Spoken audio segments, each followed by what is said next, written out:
Everyone for joining us today. We are here to break down a very important and very sobering Supreme Court decision that has greatly impacted the Voting Rights Act.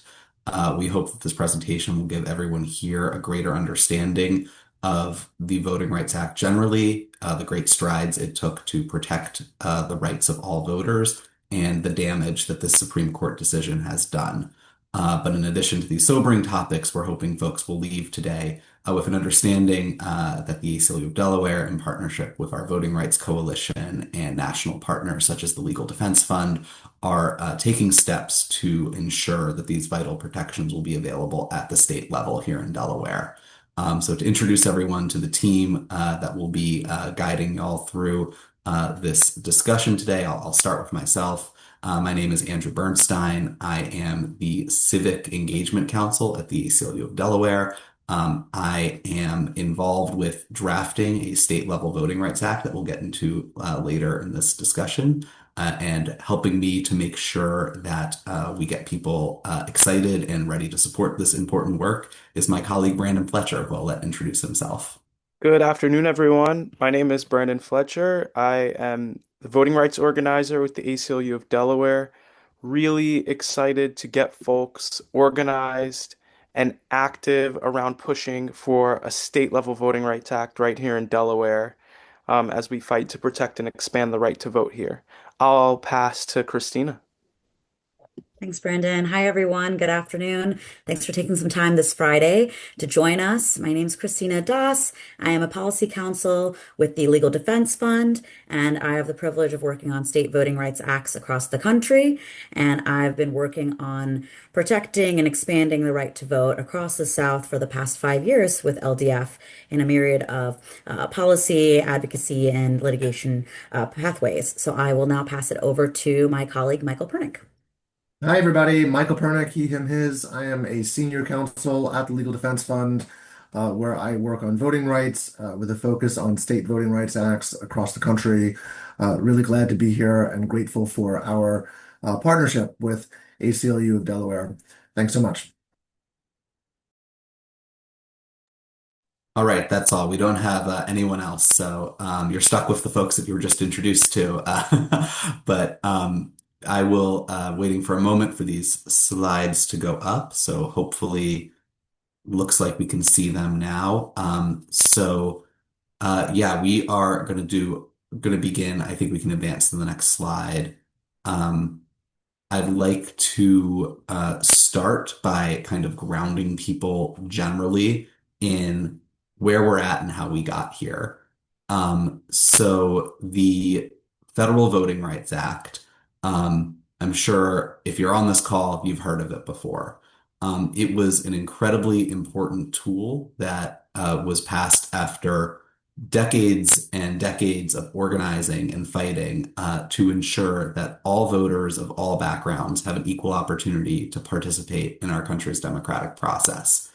It was a response to the legacy of whites-only primaries, of literacy tests, of all sorts of instruments that were designed to ensure that even though to ensure that voters could be discriminated against, and ensure that they were not able to fully participate. So the VRA provided many tools in order to prevent those kinds of discriminatory voting practices from going into effect. However, in recent years, the Voting Rights Act has been attacked and undermined, and this past crown jewel of the civil rights era is now a shell of its former self. And unfortunately, the last and perhaps decisive blow was dealt in this most recent decision, the Callais decision, that we'll be going into more detail on later in the slides. So if we could advance to the next slide. So to go over a little bit, this kind of project of erosion that has happened, where multiple cases have over time upended the wildly popular, passed by sweeping bipartisan majorities Voting Rights Act. We have to go all the way back to 2013, to kind of get our first example here. So the Voting Rights Act has a provision called preclearance. And what preclearance was a provision that would prevent discriminatory voting policies and practices from being able to be enacted by states with histories of voter discrimination. Um, it would do that by requiring those policies and procedures to be submitted to the federal government first. So the federal government could look at those policies and procedures and make a decision as to whether the suggested changes would be discriminatory. The Supreme Court decided in the Shelby County decision that the states and jurisdictions that would be subject to that level of federal review, that the formula used to determine those states was unconstitutional. What this did in effect is it put preclearance on hold. And in the aftermath, we saw the jurisdictions that were covered by preclearance pass hundreds of discriminatory voting laws. They were waiting for the ability to do so where they wouldn't have to be pre-cleared, and they went ahead and did it. So Shelby County was a massive blow to that section 5 of the Federal Voting Rights Act. In 2021, we have a case called Brnovich versus Democratic National Committee. Now, another very important section of the Voting Rights Act is Section 2. Both the Brnovich case and the Callais case relate to Section 2. But Section 2 does quite a few things, and we'll get into more detail on this later. But one thing that it does is it prevents discriminatory voter suppression. The Brnovich case made it very, very difficult, if not impossible, to challenge discriminatory voter suppression under Section 2. To give folks an idea of how hard Brnovich made this challenge, the Supreme Court made it a factor in determining whether or not a voting suppression policy was prohibited. The court could consider whether other voting methods were available to folks. So just to kind of ground folks in a practical example of that, let's say that a state had decided to only put its early in-person voting locations in the most predominantly white communities. If the state could also point to the fact that it had absentee voting, or that its in election day polling places were distributed in such a way to not be discriminatory, well, there could be a finding in that instance that the early voting polling place selection was not sufficiently discriminatory under Section 2. So that's kind of a very stark example, but it's the kind of difficulty that the court has now put on plaintiffs who want to allege that some voting practice is suppressing. It has just made it very, very hard. The courts can now consider that kind of totality of the circumstances. Fast forwarding to the most recent case, and I'm not going to get into too much detail on it, but the other provision of Section 2, I've said that both Brnovich and Callais relate to it. Section 2 also allowed for what are known as vote dilution claims, claims in which voters could say that collectively as a group, they were being denied the ability to elect candidates of their choice. This was a very successful part of the Voting Rights Act. It was the vast majority of Voting Rights Act claims following the Shelby County decision and the Brnovich decisions. And due to the analysis that the court has now applied to it, it is much more difficult to bring a vote dilution claim if it is possible at all. It is a similar type of analysis that was applied in the Brnovich case in terms of the kind of exacting tests that are required of plaintiffs now. And for folks who maybe want to read historical tea leaves, after the Brnovich case was decided, there wasn't a single successful voter suppression Section 2 case brought by any voter ever. So if Callais has the same effect as Brnovich, we can expect a significant, if not complete, decimation of the ability to bring vote dilution claims. Now, before we advance to a little bit more in-depth discussion on Section 2 and on Callais in general, I would like to point out that there is similar threads of reasoning in some of these decisions, and the one that I find personally to be the most offensive is the idea that these disparities in voting no longer exist. In both the Shelby County and Callais decisions, the court majority cited to the idea that disparities in votings have largely disappeared. That is simply not true.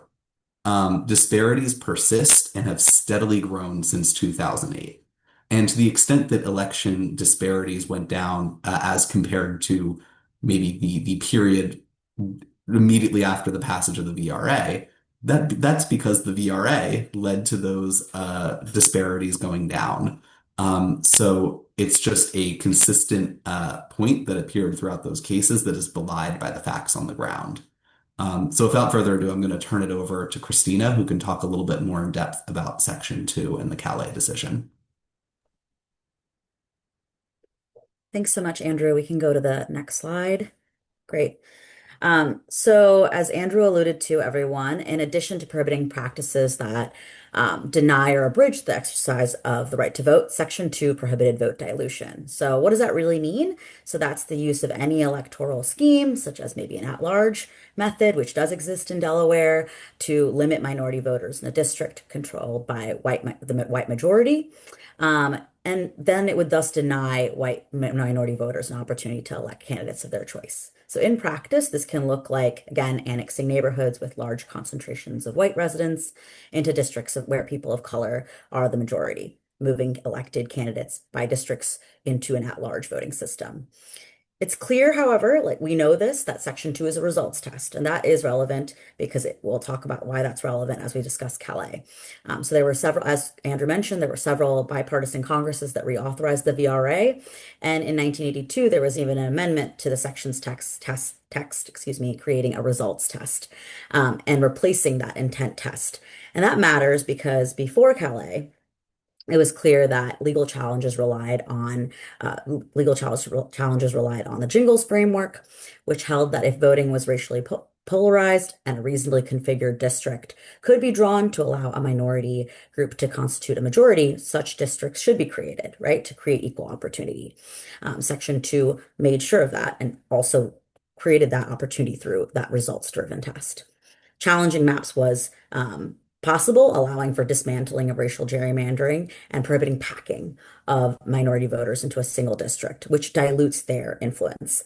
And so, as we can see from the text here of Section 2, Section 2 has long served in the vote dilution and gerrymandering context as the primary nationwide protection against discriminatory voting systems. It's important to note that, Delaware is not immune to this. Delaware was, Section 2 applied to Delaware, and Section 2 applies to local cases and local races. And so that it's really close to home. It's not something that simply is impacting the South or other states. It is a wholesale protection that really, really benefited even states like Delaware and should benefit states like Delaware, which has the 8th highest population of Black voters in the nation. So really, it was our path forward with respect to redistricting cases, and LDF has litigated multiple redistricting cases, most recently successfully as well, Allen versus Milligan, that the court upheld, in which the court upheld under Section 2. So that is a brief overview of Section 2. I would love to now talk about Callais, so we can go to the next slide.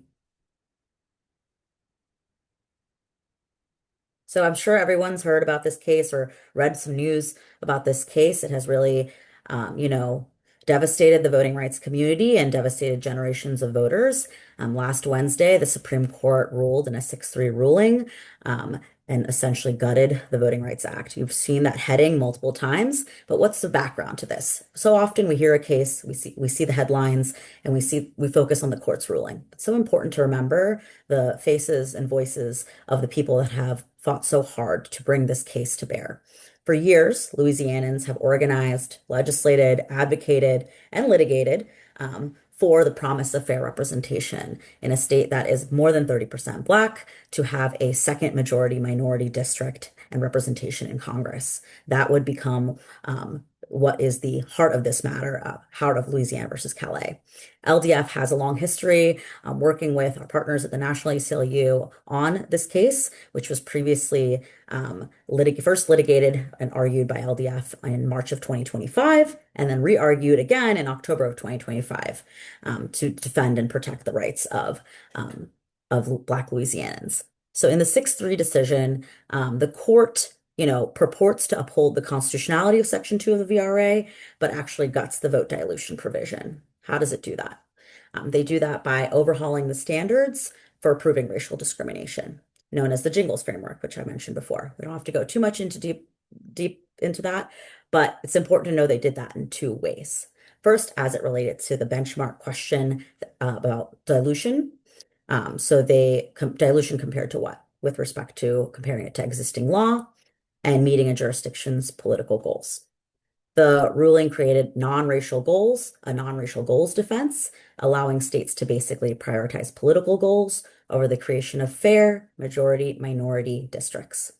And secondarily, and perhaps the most egregious point is that, well, there's so many egregious points and disingenuous aspects to this decision, but really ramping up the intent standard. Plaintiffs now have to show, at the federal level at least, an objective likelihood of intentional discrimination. It's a much higher legal bar than previously.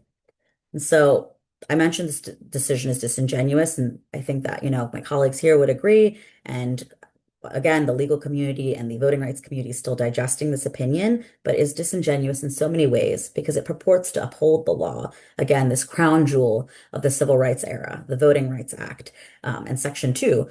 And it purports to update the Jingles framework using language like update, modify, exact, but it actually overhauls it. It says the court says that the decision is consistent with Allen versus Milligan, which was again decided just 3 years ago, but in reality overturns it. Even if Calais, in our opinion, could be described as refining the results test for Section 2, it's a test that it's entirely inconsistent with the reason why this section was amended in 1982, as I mentioned, because the amendment was based on the recognition that legislative redistricting maps can be motivated and wholly valid considerations, but still cause minority vote dilution. And that dilution needs to be undone in order for there to be fair districts, regardless of race. So the impact of Louisiana versus Calais, we're just seeing it, the tip of the iceberg now. It will redefine redistricting litigation and the future of our elections for decades to come. But the impact right now has already been cascading across the country, as I'm sure many have seen in headlines. Looking to the state of Louisiana itself, we know that there's potential to create entirely 8 districts that are without representations for Black voters, no ability for Black voters to elect a candidate of their choice. They already postponed an election that was supposed to occur last week, so we are seeing rules thrown out the window. Florida has already passed a new map. Mississippi has called a special session. Several other states, including South Carolina, are considering special redistricting sessions. And truly, the potential for litigation against existing districts is paramount. It's the potential is cascading, as we can predict that people will try and use this decision to even overturn previously drawn districts in which there were minority majority districts. And it's important to know that the decision not only affects congressional maps, but also potentially can threaten state and local districts as well. And that's why, again, it's so critical that we talk about state VRAs and how they are going to be, a path forward and a major tool in our toolkit to combat this decision and how we can protect our rights and our redistricting pathways forward through state voting rights acts. So with that, I will pass it back to Andrew to talk to about our Delaware Voting Rights Act.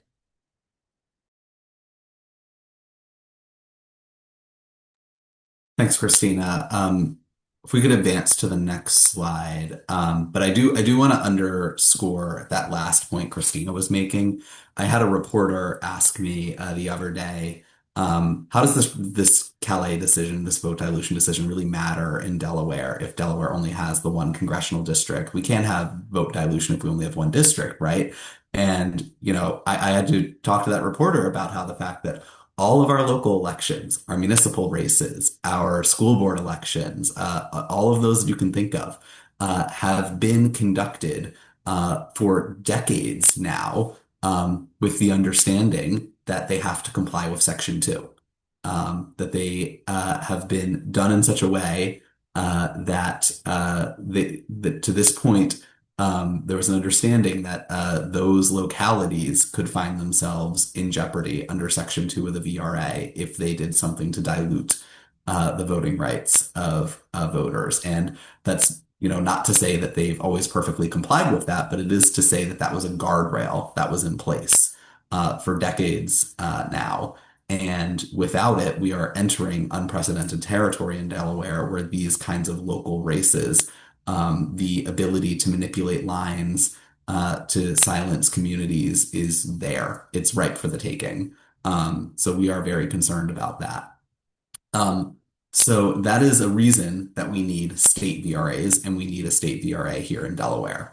The federal VRA at this point can barely protect on dilution and voter suppression.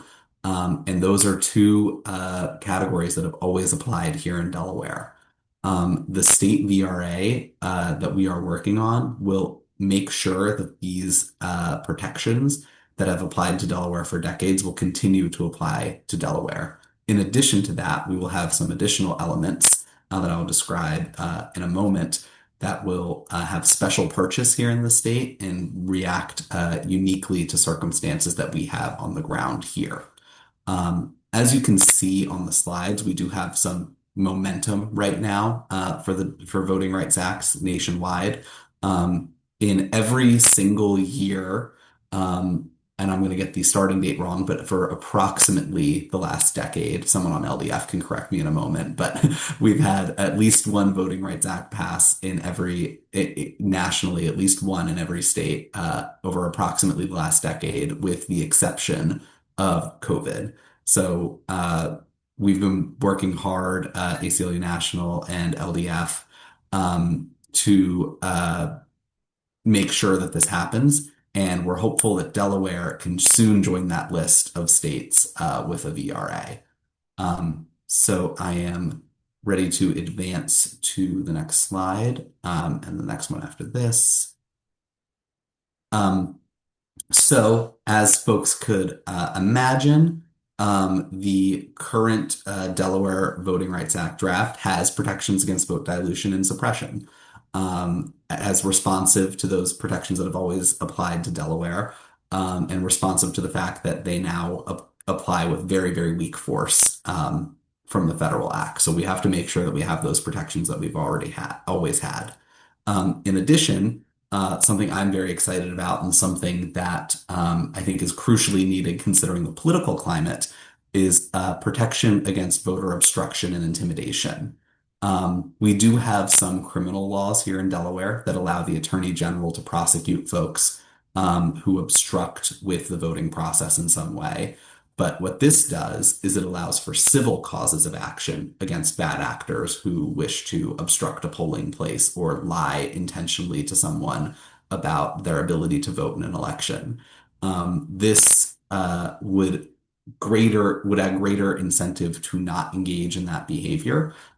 Because allowing every potential victim of that kind of nefarious behavior to go to court themselves, or have the Attorney General bring a civil suit on their behalf to get money damages will be a great incentive to stop bad actors from manipulating Delaware elections. As folks might know, we currently have a federal lawsuit the ACLU is helping to defend, where the federal government is requesting unprecedented amounts of data on Delaware voters. There's been reporting that the administration intends to share that data with outside groups. If they do, we can imagine that those outside groups are going to make some baseless attacks against people's ability to vote in elections. What this intimidation pillar of the Delaware Voting Rights Act would do is allow those people who are subject to those attacks to sue. And it would make it so those private actors would really think twice about doing that, lest they be on the hook for a significant amount of money and civil penalties. Um, in addition to the dilution, suppression, intimidation, another key tenet of the bill is language access. We are working to make sure that all voters in Delaware have the materials and translations and everything that they need to be able to cast a ballot. The Federal Voting Rights Act does have language access provisions, but we're looking to strengthen them and make sure that a language barrier is not a voting barrier. Um, in addition to that, it's actually not listed on the slide, but this is something that I think is very cool, is we're advocating for what we call a democracy canon. Um, Folks here might know that there's been a lot of litigation in recent years in Delaware regarding the meanings of our voting laws and the law and our Constitution as it pertains to voting. What the democracy canon would do is it would instruct judges for when they have any level of discretion to use that discretion in favor of voters. So if an election lawsuit is brought and a judge can render a decision on a discovery dispute, for example, and the judge really doesn't know which way to lean, one thing they can consider is what's the decision that will best support voting rights. So that is something that we're very excited about. We are also considering having pre-clearance and an election database. Pre-clearance has never applied to Delaware, so it is a less core part of the bill as it stands right now. And the election database provision is something that, considering the speed we have to move with now, might be something that has to wait for a future iteration of the bill. But those are also strong components of any VRA and something that we would like to fight for, regardless of whether we get it this session or not. So transitioning a little bit to actually, I wasn't done with that slide that time. Apologies. Transitioning is very easy to think I was looking for a new slide. Talking about the political path here. We are, hopefully, you've been convinced by this about the importance of supporting the Delaware Voting Rights Act and that we need to do everything we can to get some protections before the legislative session ends.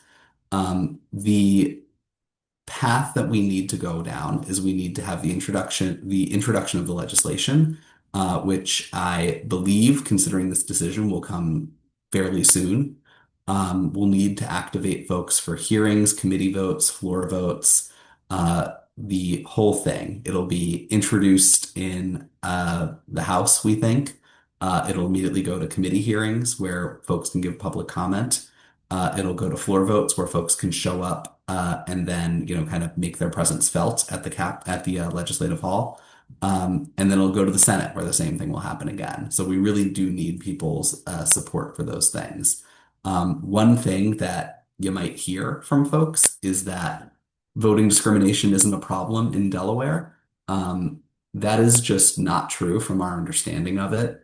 To give folks, maybe one talking point, if you are able to join us for any sort of in-person activation, where so a statistic for that, of the states where Black voters are the largest non-white voting group, Delaware has the seventh highest disparity in turnouts between white and Black voters as of the 2022 midterm election.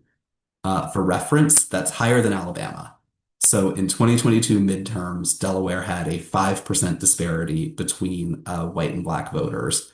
And in 2022 midterms, Alabama had a 4% disparity. And that's from data from the Brennan Center. So this is a real problem here. And the more we can make legislators aware of that once the bill is introduced, the more likely we are to get this passed.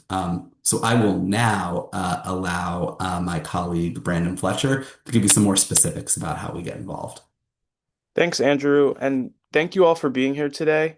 We've all just heard what's at stake with the Supreme Court weakening Section 2.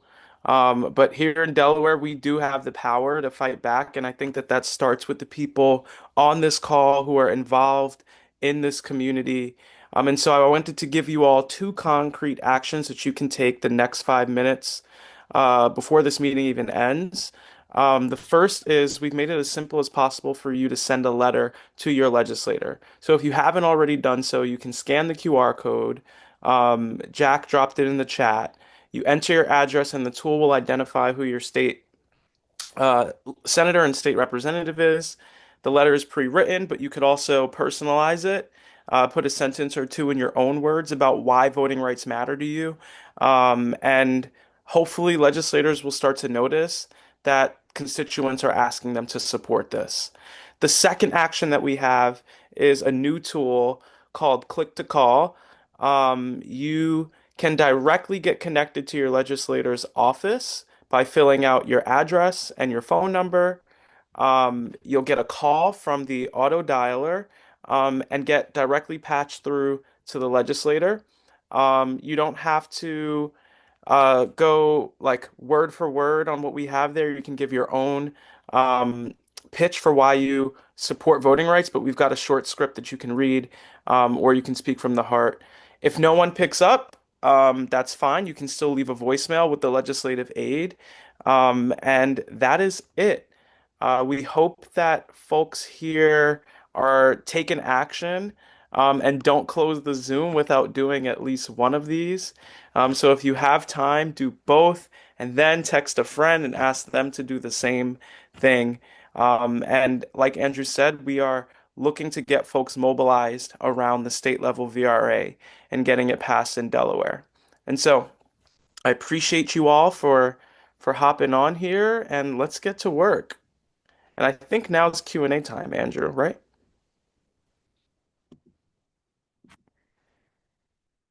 Sorry, it wasn't unmuting. Q&A, we do have, if we advance one more slide, there are a few other ways for folks to get involved too, Brandon, if you want to go over them, but folks be thinking Oh, about yeah. their questions too. Awesome. Yes. So that was the actions. Next, we want to be in touch with folks who are here to stay involved in organizing around the state level Voting Rights Act. And so if you haven't already, you can scan the QR code on the left to sign up to be a voting rights volunteer.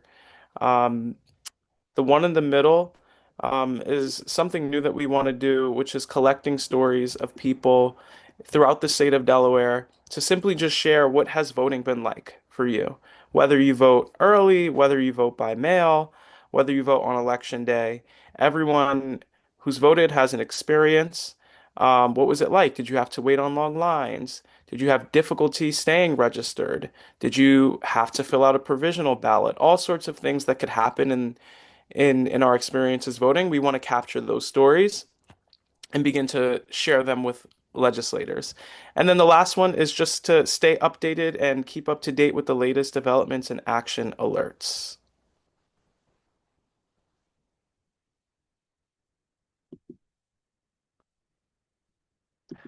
And I will pass it back to Andrew.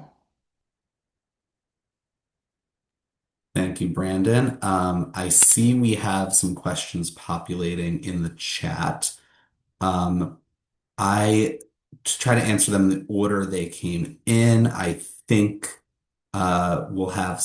I think LDF might be best positioned, someone from LDF to answer the first questions we kind of had about the other state VRAs, legal challenges, and how those bills look in other states. So I believe Michael might be answering those.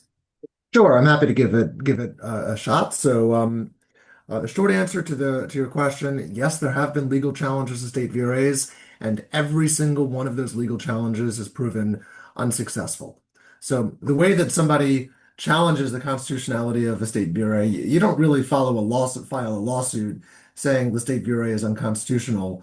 The way this comes up is when a plaintiff tries to enforce one of the provisions against a locality that's engaging in racial discrimination in voting. And the locality, as their defense, argues this whole law is unconstitutional, leave me alone. So that defense has been tried multiple times. It's been tried in California, it's been tried in Washington state, it's been tried in New York state. And each time a locality has tried to argue you can't come after me for being racist and for discriminating against our voters. They have lost that argument. Courts have totally rejected that argument every single time and upheld the constitutionality of state VRAs. And on two separate occasions, the defendants tried to take the case all the way up to the Supreme Court to file something called a cert petition to ask the Supreme Court to consider the constitutionality of the state VRA. And in both instances, the Supreme Court denied cert. The Supreme Court voted to not consider the case. So that's the history. Now, the next question is, what does Calais mean? And what is the risk? Are there risks in Calais? And, I just want to emphasize some things that my colleague Christina said. Um, Calais, the way that the opinion is crafted, really is about congressional authority to enforce the 15th Amendment. The question of whether states have the plenary police power to combat voting discrimination, it just wasn't at issue in the case. So the constitutional analysis doesn't really shift much in a post-Calais world. But at the same time, do I trust that this Supreme Court will give a fair shake to a voting rights case, any voting rights case that it hears? Absolutely not.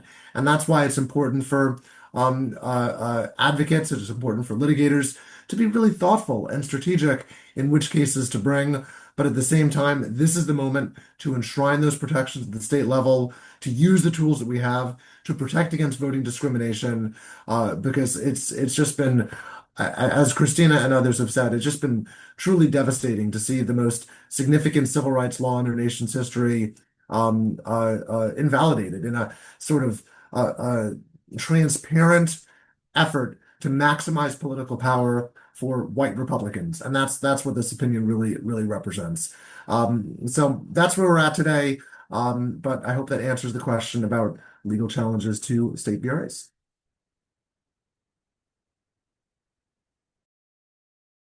Thanks, Michael. I think the other question we had was about like the state VRAs that have been introduced in other states. Do you have a second to talk about that? Absolutely. So I can say a few words, and then I see maybe I'll pass it to my colleague Christina to correct or add on anything that I missed. So obviously there's this real momentum right now, a palpable momentum to turn to state legislatures to protect the right to vote and to enshrine protections to combat voting discrimination. And we've seen, as Andrew, as you said, really powerfully, a new state VRA has been enacted every single year since 2018, except for the pandemic year of 2020.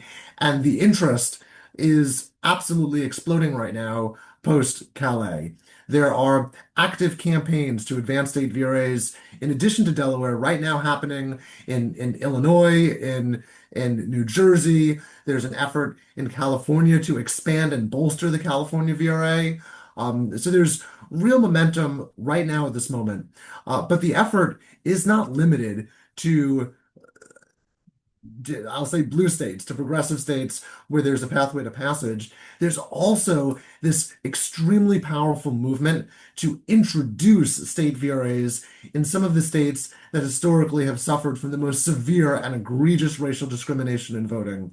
States like Florida and Texas and Mississippi and Alabama and Louisiana all have state VRAs that have been introduced by legislators. Now, nobody is expecting these bills to pass. These bills are just as comprehensive as the bills that are introduced in other states. Nobody is expecting the leadership in those states that have embraced racial discrimination as their state policy in redistricting and in other forms of voting policy. Nobody's expecting them to, at the same time, embrace a Voting Rights Act.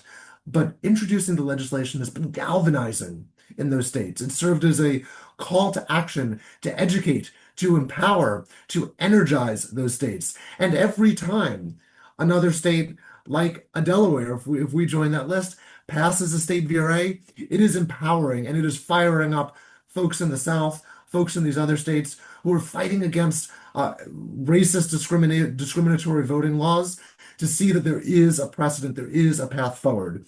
These bills have been used to educate people, to get folks involved in the process.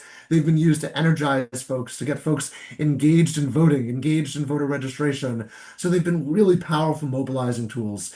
And in these states that we're talking about in the South, voting rights advocates, civil rights advocates are constantly fighting against threats to the democracy, constantly on defense, trying to say, no, don't do that, no, don't do that. But the Voting Rights Act strategy has been so powerful because it's given those advocates something to fight for. So all of you in Delaware, the leaders in Delaware, you are standing side by side with the civil rights leaders in Georgia, in Florida, in Louisiana, in Texas, in Mississippi, who are fighting for our democracy. And they are standing side by side with you and articulating a vision for the right to vote and fighting for that vision to be a reality.